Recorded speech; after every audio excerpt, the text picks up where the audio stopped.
Welcome to the Deep Dive. Today we're looking at a collection of international performance reviews and interviews to get a clearer picture of Alexander Malofeev. The Russian pianist everyone is talking about, often called a portent of the Russian school. Exactly. And our mission here is to go a little deeper than just, his incredible technical skill. Which is overwhelming. It is. But we're going to synthesize this material to really understand the philosophy and the very deliberate structure he brings to his recitals. It's the shortcut to the mind behind the music.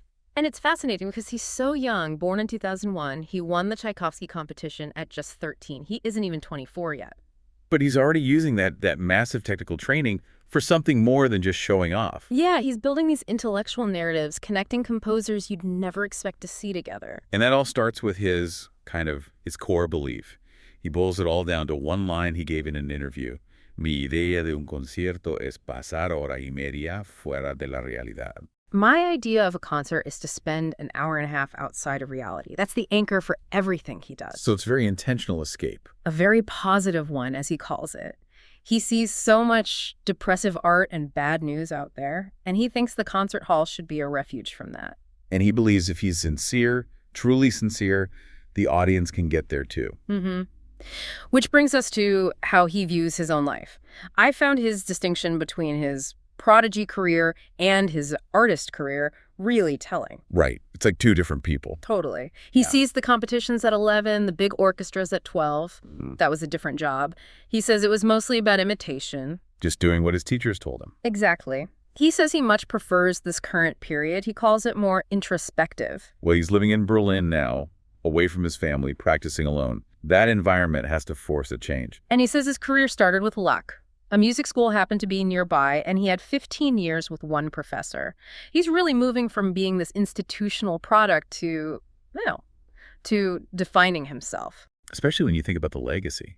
I mean, studying at the Nessun School, walking the same halls as Richter and Rachmaninoff, that's heavy. It is. And he's choosing to define that legacy on his own terms now. Which brings us to the programming.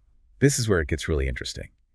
He says he intentionally picks composers who are not so obvious together. He's turning the recital into a kind of philosophical investigation. Okay, so let's dig into that. The first half of a recent program he did in Mexico and California, he pairs Schubert. Right, the Austrian romantic. Tres piezas, D946. With Dmitri Kavalevsky, the Soviet composer. I mean, politically, musically, they're from different planets. The contrast is the whole point. So what's the thread? What's the connection? He argues it's a shared quality of pure sincerity. He even calls it a little ingenuous. Okay, unpack that for me. Sincerity how? Well, he says with Schubert, it's the sincerity of a simple village life, that kind of naive purity. With Kabalevsky, it's the sincerity of a true believer, a dedicated follower of the regime. I have to admit, that's a tough one for me. Equating village simplicity with sincere regime following.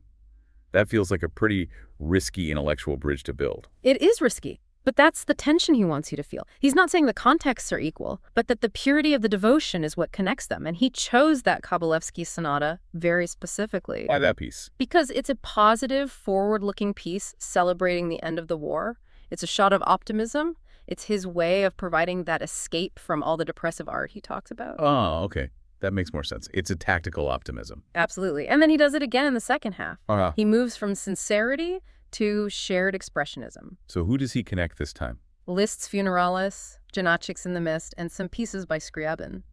All totally disconnected geographically and chronologically. And the argument is that they all independently stumbled upon the same style of expressionism. Yes, how they each use the piano to express these intense, subjective, internal emotional states.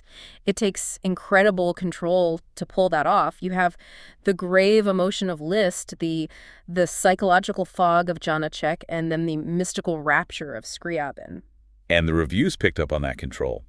One from Madrid said his Janacek had a lucidity of concept because he didn't just wallow in sentimentality. He avoided the Tartaromantic temptation, as they put it. Right. They said it had more of a French feel, which then flowed logically into the severity of the Liszt. And you can only do that, make those kinds of nuanced shifts, if you have that Russian school technical engine. Yeah, he loves that repertoire, Scriabin, Prokofiev, Rachmaninoff. Composers who were virtuosos themselves. They wrote for their own hands. You need what he calls incredible training, plus natural facility to even get in the door with those pieces. Let's talk about the descriptions of his actual playing. The reviews of his Scriabin said it showed contemplation limited and the rapture well conducted. So cryptic. It's very high praise. Limited contemplation means he doesn't get bogged down. He keeps the momentum.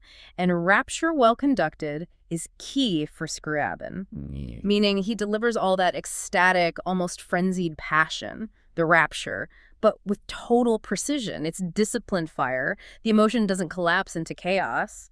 Which is probably why his Kabalevsky was called extraordinary overwhelming. It needs both fire and sincerity.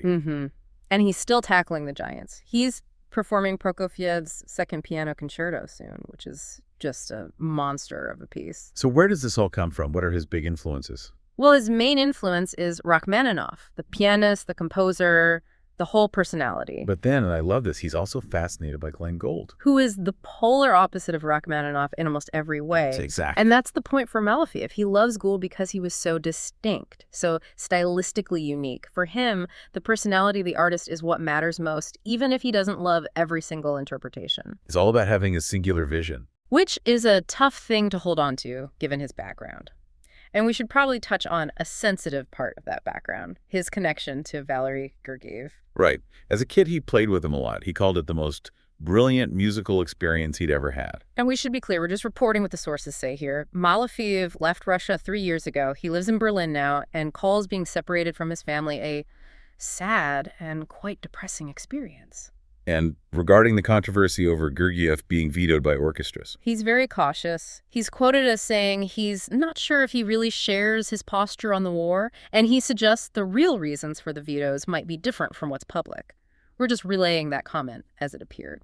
It paints a picture of an artist in a very complex, introspective moment. So what's his goal now? What does success look like for him today?